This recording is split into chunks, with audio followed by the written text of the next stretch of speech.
Hi అండి, welcome to SMB kitchen. ఈరోజు నేను చేస్తున్న రెసిపీ మైదా పిండి ఆలుతో దోశ అండి. ఆలు దోశ.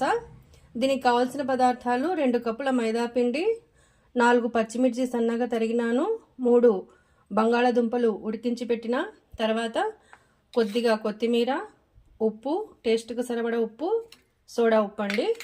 ఇప్పుడు ప్రాసెస్లోకి వెళ్ళిపోదాం. ముందుగా మనము ఈ ఆలు ఉంటుంది కదా, ఉడకబెట్టిన బంగాళాదుంపను ఇలా సన్నగా పీసెస్ కట్ చేసుకోవాలండి.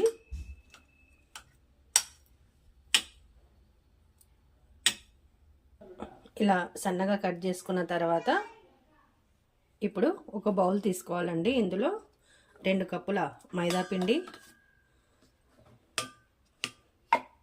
తర్వాత పచ్చిమిర్చి, సోడా ఉప్పు, టేస్ట్కి సరిపడా ఉప్పు, కొత్తిమీర ఇవేసి కొద్దిగా నీళ్లు వేస్తూ పిండి దోశ పిండిలాగా కలుపుకోవాలండి.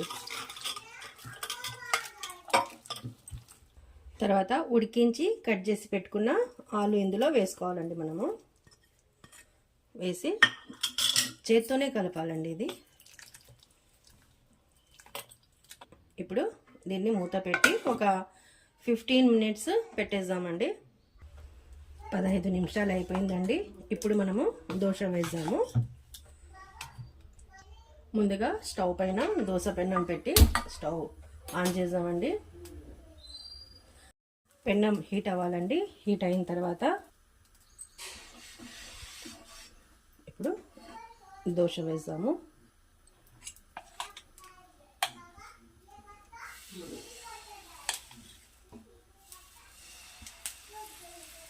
ఈ దోశలు కొద్దిగా మందమే వస్తాయండి, ఎందుకంటే ఇందులో ఆలు పీసెస్ ఉన్నాయి కదా. ఇవి మనము దోశ తినేటప్పుడు చాలా టేస్ట్గా ఉంటాయండి. మధ్యలో మనకు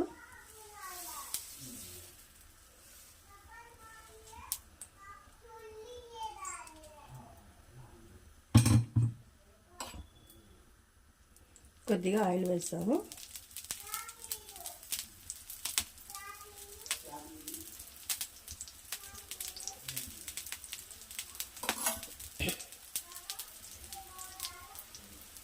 ఇప్పుడు దీనికి మూత పెట్టేద్దామండి. కొద్దిసేపు తర్వాత ఈ ప్లేట్ తీసేసి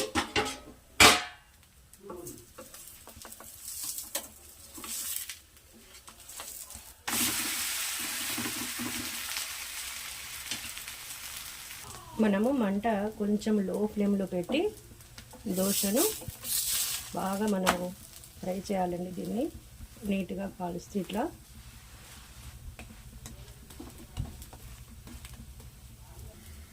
ఇదిగోండి, ఇలా దూరగా మనము చేసుకోవాలండి. దోశ చాలా టేస్ట్గా ఉంటుందండి.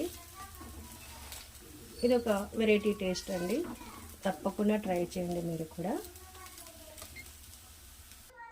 ఇదిగోండి, వేడి వేడి ఆలు దోశ రెడీ అయిందండి. చాలా టేస్ట్గా ఉంటుందండి. మీరు కూడా తప్పకుండా ట్రై చేయండి. ఇవి వేడిగా ఉన్నప్పుడే తినాలండి. దీంతో పాటు మనము చట్నీ ఇదిగోండి, కరకరలాడుతుంది చూడండి, చాలా టేస్ట్గా ఉంటుందండి. తప్పకుండా ట్రై చేయండి. నా ఛానల్ సబ్స్క్రైబ్ చేయండి, లైక్ చేయండి అండి. Thank you.